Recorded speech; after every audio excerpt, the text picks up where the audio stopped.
Olá, este é o Conexão. Quase 3 milhões de bebês nasceram vivos no Brasil no ano de 2015.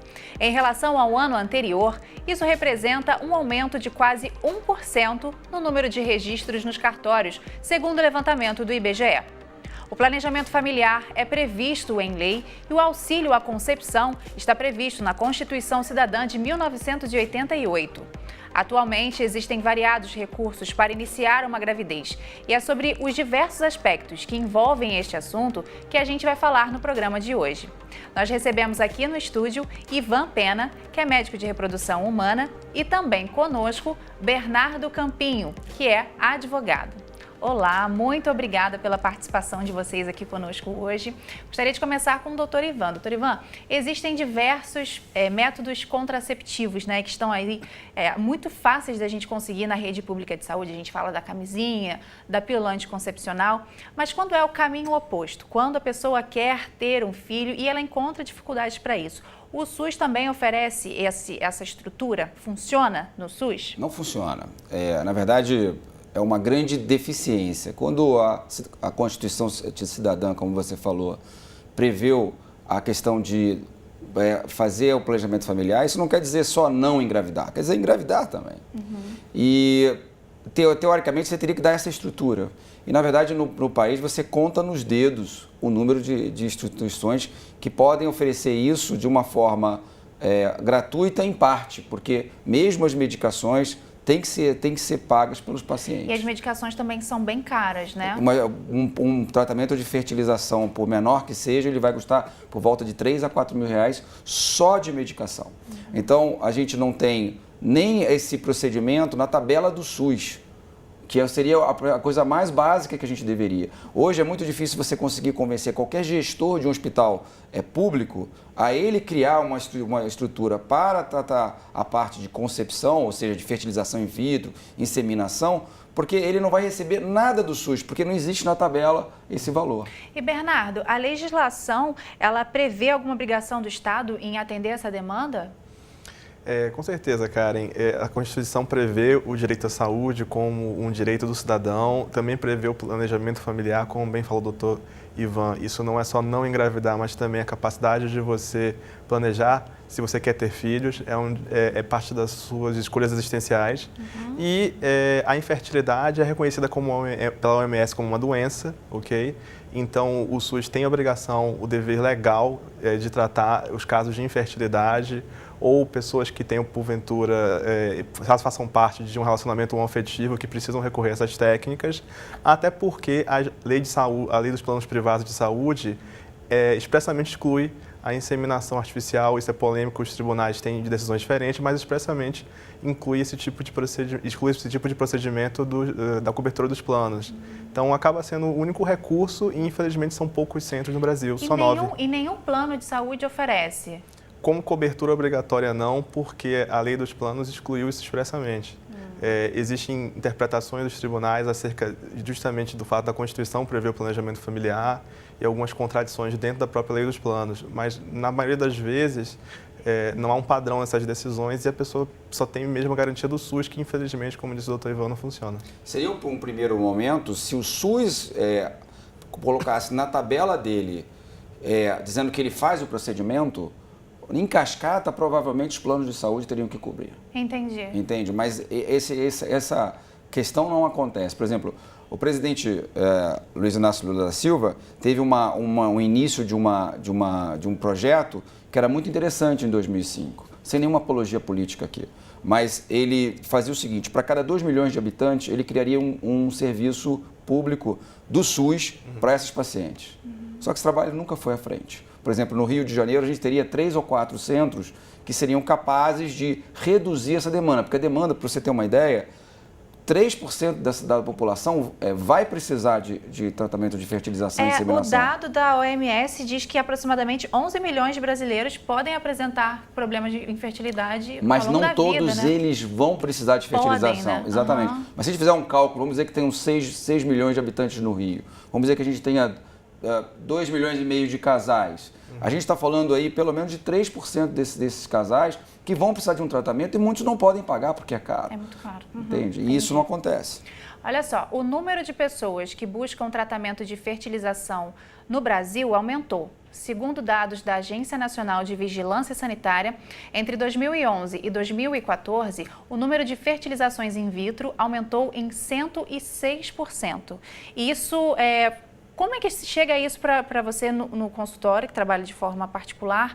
É um sofrimento para a família que não consegue, que não tem acesso ao gratuito, aí a família ainda tem esses recursos, né? É um sofrimento não conseguir engravidar. No particular, e independente que seja, é sempre um sofrimento não ter a capacidade básica de procriar, vamos colocar assim. Mas eu fico muito mais preocupado com a população carente, porque essa não tem escolha. O paciente que vai procurar na sua clínica ou coisa parecida, ele sabe mais ou menos a ideia do quanto vai custar aquele tratamento. A paciente que realmente precisa, os pacientes que eu vejo no Hospital Antônio Pedro, no Hospital Universitário Antônio Pedro, e que a gente tem inseminação, e que precisam de fertilização, essas me partem o coração de uma maneira totalmente diferente, porque essas realmente teriam condições de ter a gravidez e não tem por uma questão financeira ou uma questão de governo. Sim. Esse eu acho mais complexo.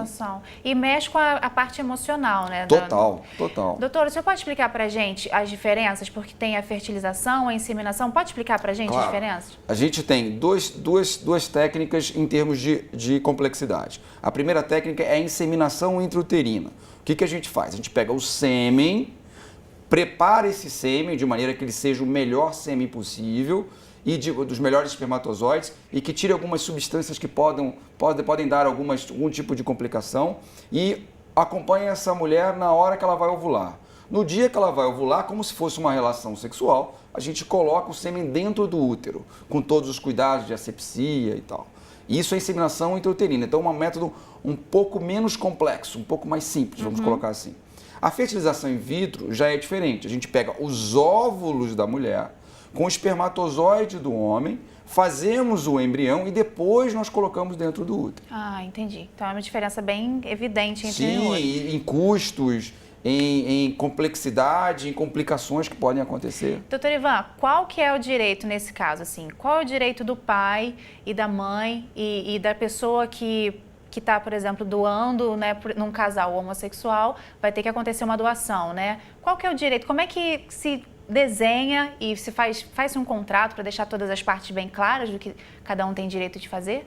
Bom, em primeiro lugar, a gente tem que esclarecer que o Brasil até hoje não tem uma lei específica sobre regulamentação das técnicas de reprodução assistida, muito por conta de oposição de grupos religiosos. Existe uma norma do Conselho Federal de Medicina, que disciplina o trabalho dos médicos, prevê a existência de bancos de doação de órgãos de gameta, de material genético, impondo o sigilo da doação. Então, quando você tem o recurso a uma técnica de reprodução assistida, seja ela inseminação ou fertilização, esse doador tem que permanecer anônimo.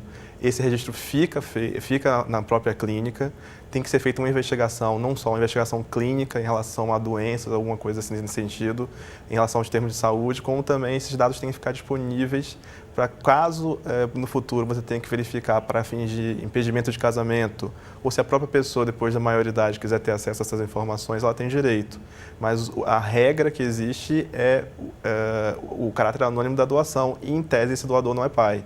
O pai seria, na verdade, se for o caso, se a mulher for casada ou estiver em união estável, o seu marido que vai registrar a criança. Então, ele não pode aparecer lá na frente com um teste de DNA e querer ser o pai da criança lá na frente. Ele não tem esse direito. Não, até porque a doação não é feita para uma pessoa específica, mas para sim um banco. Para um banco. Ah, e aí sim. você vai ter um trabalho de pesquisa clínica para ver dentro do material disponível qual é o doador mais compatível para a situação daquela mulher. E assim como a gente falou sobre alguns procedimentos diferentes, a gente também tem na questão do direito, que tem a fertilização, a barriga de aluguel e a barriga solidária. Existem diferenças também, né?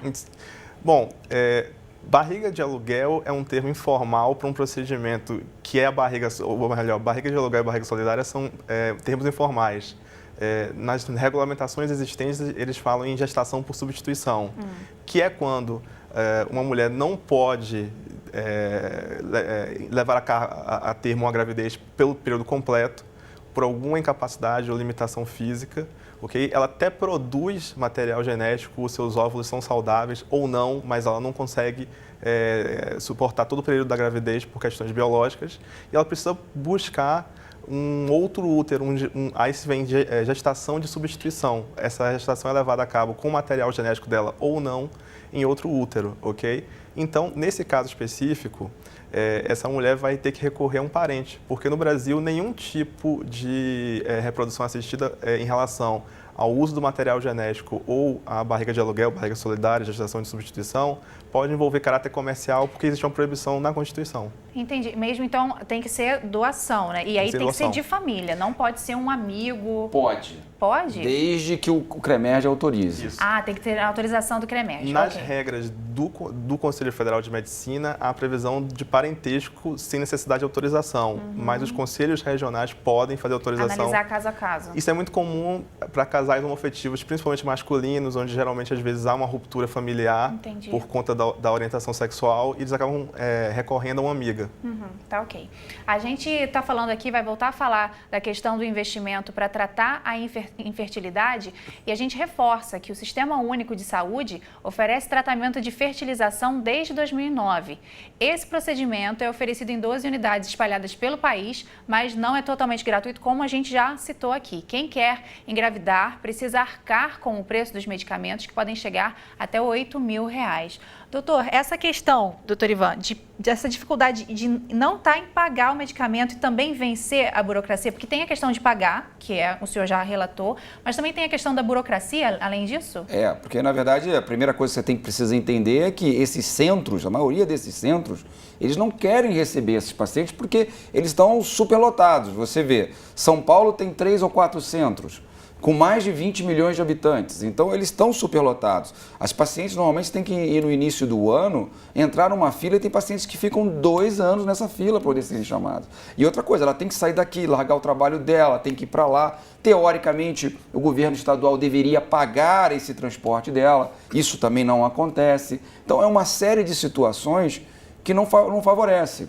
O que ajudaria muito era se o procedimento fosse regulamentado pela tabela do SUS.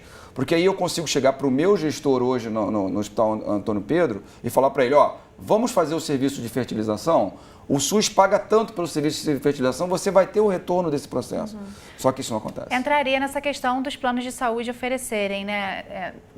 Como é que a gente poderia... Hoje teria que ter algum tipo de mudança na legislação brasileira, então? Ou teria que fazer uma pressão nos planos de saúde? Como é que seria a questão para que eles oferecessem esse tipo de serviço? Bom, em primeiro lugar, o dever primordial é do Estado. Como direito fundamental do cidadão, ele teria que garantir não só a saúde, mas também o acesso às técnicas de planejamento familiar. Entendeu? Então, a saúde privada, ela entra de uma forma complementar a esse sistema público. Mas tem pessoas que entram na justiça e conseguem, elas têm esse direito também de cobrar esse serviço dos planos de saúde, porque existem casos, né? Sim, houve um lobby muito forte no momento da edição da lei dos planos de saúde para excluir esse tipo de procedimento, justamente porque ele, há quase 20 anos, já era um procedimento altamente vultuoso em termos financeiros. Mas a própria lei é contraditória porque ela diz que tem que ser cobertos todos os procedimentos relativos a planejamento familiar. A Anvisa editou uma norma dizendo que isso se refere apenas a métodos contraceptivos, mas alguns tribunais exploram essa contradição legal e conseguem, ou baseada nessa contradição, ou invocando a própria Constituição, obrigar os planos a fazer a cobertura, desde que, por exemplo, o medicamento, no caso da fertilização, se ele esteja aprovado no Brasil e registrado na Anvisa. Entendi. Então, havendo isso, você pode ter, e temos alguns precedentes jurisprudenciais que garantem o acesso não só à medicação, como à própria técnica. Então, hoje também depende do caso, então está caso a caso, né? Não tem uma determinação específica. São Paulo tem uma jurisprudência muito consolidada de conceder, de julgar procedentes as ações e reconhecer a obrigação do plano. E justamente porque é o estado que tem o maior número de centros, aliás, São Paulo concentra quase que metade de todo o esforço nacional em termos de centros de referência e clínicas particulares. Mas a pessoa também leva muito tempo, porque se ela vai numa clínica, leva 2 anos para conseguir. Aí ela entra na justiça, também leva muito tempo para conseguir. Bom, cada processo tem a sua dinâmica. Hoje em dia, os tribunais estão num processo de migração para autos eletrônicos, isso facilita. Mesmo assim, nós temos que contar com pelo menos 3 a 5 anos para esgotar todas as instâncias. Nossa, caramba. no mínimo. Na questão, um exemplo, 3 a 5 anos. Você pega uma paciente com 35 anos. Nossa. Com 3 a 5 anos, ela está com 40 anos. A taxa de sucesso dela, que era com 34, era por volta de 35%, cai para 5, 6% com 40 anos. E aí, como é que fica isso? É uma situação que precisa ser revista, né? A gente vai chamar para a nossa conversa agora a Maria Luísa Rodrigues. Ela e a sua companheira sempre sonharam em ser mães. Ambas tiveram gestações graças à inseminação artificial caseira. Nós vamos ouvir um pouco mais da história delas e agora vamos conversar com ela. Maria Luísa, em primeiro lugar, muito obrigada por participar com a gente, por aceitar dividir a sua história com a gente, ok? Ok. Eu queria saber o seguinte, como é que foi o processo de vocês? Você buscou doadores em redes sociais? Sim, o meu doador foi encontrado em rede social, numa rede onde já haviam outras mulheres que haviam feito esse procedimento. Entendi. E você pode explicar para a gente como é que funcionou o procedimento, se você se sentir à vontade também? O procedimento em si? Sim, como é que foi o processo e o procedimento? A busca foi, a gente chegou a conversar com o doador, né? E a gente teve algumas conversas por meio de internet e a gente chegou a encontrá-lo antes da fertilização. Fertilização não, a inseminação. A inseminação a gente teve que ir na casa dele. A mulher dele concorda com a doação, né? Então foi mais fácil para a gente conseguir isso. E a gente foi na casa dele no período de madrugada. Ele colocou o material após ele ter relação sexual com a mulher dele. Ele colocou o material na seringa e a mulher dele entregou para a gente, para minha esposa inseminar em mim. Entendi. E quais foram os cuidados? Você teve alguma preocupação com os cuidados que vocês deveriam ter para fazer esse procedimento? Sim. Até porque você é enfermeira também, né? Isso. Eu ouvi toda a conversa, né? Bom, eu sou enfermeira, então eu sei de alguns riscos que eu corri, né? Mas alguns eu tentei diminuir, que foi a questão de pedir exames para ele. Então, ele mostrou os exames de HIV, de sífilis, todas as doenças sexualmente transmissíveis, que são feitas, geralmente, nas clínicas, né? Para ver se a pessoa tem ou não, se isso vai passar para mim durante a gravidez. Entendi. E agora, o que eu gostaria de saber é essa questão legal. Você também teve preocupação em talvez fazer um contrato? Como é que vocês combinaram, né? Porque você falou que a mulher dele concordou com tudo, mas é uma situação bastante delicada, né? Como é que vocês trataram isso? Na verdade, o advogado, ele chegou a falar agora na entrevista que no caso do Brasil, a gente não conhece o doador. Os bancos, os doadores são anônimos. Então, a minha opção foi por conhecer o doador, porque a criança conheça o doador. Por isso que eu fiz a inseminação caseira e não artificial e não a fertilização in vitro. Essa foi a minha maior motivação. Então, não existe um contrato. Existe uma conversa de que se a criança quiser conhecê-lo, ela vai conhecê-lo sem problema algum. Entendi. E para encerrar, eu queria saber se vocês registraram. É uma menina, né? É uma menina. Vocês conseguiram registrá-la? Como é que ficou a questão do nome? Então, eu consegui registrar no meu nome com o nome da minha parceira, porque nós somos casadas civilmente. Mas a gente não conseguiu registrar no cartório, porque o cartório teve negativa por conta da lei. A lei hoje, ela só permite por inseminação artificial feita dentro da clínica. Então, Entendi. mesmo eu casada e tudo, poderia ser, como o advogado diz, se fosse uma inseminação caseira feita por um casal heterossexual, o esposo dessa pessoa poderia ir lá e registrar, não haveria impedimento algum. Como é um casal homoafetivo, existe esse impedimento. Entendi. E vocês tiveram custos? Só de translado, né? Eu saí de Campinas e fui até São Paulo, que é onde ele mora. Ah, entendi. Muito obrigada, Maria Luísa, novamente por dividir sua história com a gente, viu? Desejo muita saúde à sua família. Obrigada. Então, eu gostaria de saber o seguinte, no Brasil não é permitida a venda de material, né? A venda do sêmen, né? Sim, essa disposição desse material tem que ser totalmente gratuita, ok? Existe uma discussão sobre gestação de substituição, se os custos anexos, por exemplo, a barriga de aluguel, a barriga solidária vai engravidar. Então, ela vai precisar de pré-natal, ela vai precisar de uma série de coisas e cobrir esses custos não é um problema em si. Entendi. Mas não pode ter uma remuneração direta, ao contrário do que acontece, por exemplo, na Índia. E a doação de material genético, de gametas também, ela tem que ser totalmente gratuita, que parece pela narrativa da moça que foi o caso dela. Foi o caso dela. Agora, falando de uma maneira geral, quais os cuidados a pessoa deve tomar, né? Ao tomar essas decisões? Ela tem que tomar cuidado, ela falou sobre os exames, né? Os cuidados que ela deve tomar para a saúde dela. Primeiro, eu acho que vale a pena a gente colocar em voga que isso não é uma inseminação intrauterina, que ela fez. A inseminação intrauterina é necessário um catéter, o volume que você coloca dentro do útero é muito menor do que o sêmen in natura.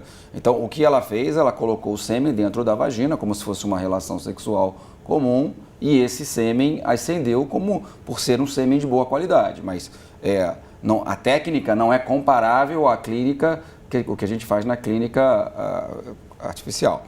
O grande problema, e isso é até da maneira que aconteceu, tiram uma das questões, que é o seguinte: quando você coloca o sêmen, né, o material do sêmen in natura dentro do útero, ele produz algumas substâncias chamadas prostaglandinas, só uma palavrinha chata, mas que fazem o útero contrair e dá dor, dá complicação. Então, e você pode fazer com que uma barreirinha que tem no colo do útero, que evita que as bactérias subam, passe. Então, se você faz isso em casa, sem as condições, você tem chance de fazer. O que ela relatou ali não foi isso. Ela colocou o sêmen dentro da vagina como se fosse uma relação sexual comum e o sêmen subiu. Basicamente isso. Então, mas ainda assim, ela teve alguns cuidados. E esses cuidados são importantes. Quer dizer, ter uma sorologia de doenças sexualmente transmissíveis, né? Isso acho que a gente pode ver por sorologia. Até 30 dias antes é interessante. Mas existe uma série de doenças sexualmente transmissíveis que ela pode ser transmitida pelo sêmen e que você não vai fazer pela dosagem sanguínea. Então, esse é um outro cuidado que você deve ter. E eu acho que o cuidado que deve se ter em relação a isso é que nós, no Brasil, vivemos no limbo da parte jurídica. E eu acho que o Bernardo pode falar isso. A gente teve o STF agora há pouco tempo falando que se o DNA der positivo, é pai da criança e tem que arcar com as questões todas. Então, a gente, quando faz com sêmen anônimo, a gente pensa sempre nisso. Eu tenho vários pacientes homoafetivos que vêm conversar comigo. Olha, eu tenho um amigo e tal. Primeiro, eu não posso pelo CFM e eu explico por quê. Porque, olha, se eventualmente lá na frente as coisas não andarem como elas têm que ser, você e sua parceira podem perder a guarda da criança pelo pai. Entendi. Então, quais seriam os cuidados, agora falando juridicamente, né? Bom, em primeiro lugar, o fato de você ter essa questão da doação ser anônima, e isso está disciplinado não numa lei, mas numa norma técnica do Conselho Federal de Medicina, ainda assim isso deve ser observado como um cuidado em proteção desses casais. Nem todo país no mundo impõe um sigilo absoluto. Alguns liberam a partir de uma certa idade, outros, Suécia, salvo melhor engano, tem esses registros como públicos, ok? Mas, no geral, você precisa proteger a criança e você precisa proteger essa família, porque esse tipo de técnica, quando tudo dá muito certo, envolve não só aspectos econômicos, como aspectos emocionais. Então, o sigilo existe para proteger as partes envolvidas.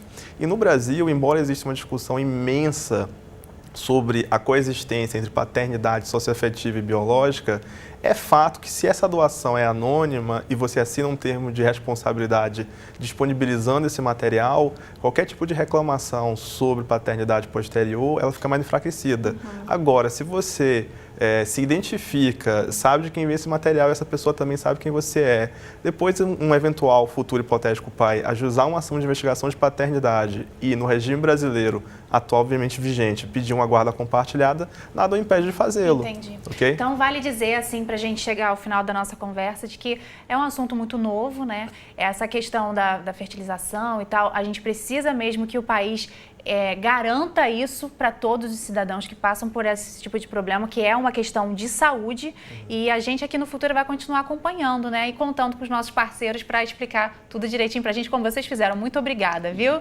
Se você quiser rever esta entrevista ou outras, é só acessar o futuraplay.org. Muito obrigada e até a próxima.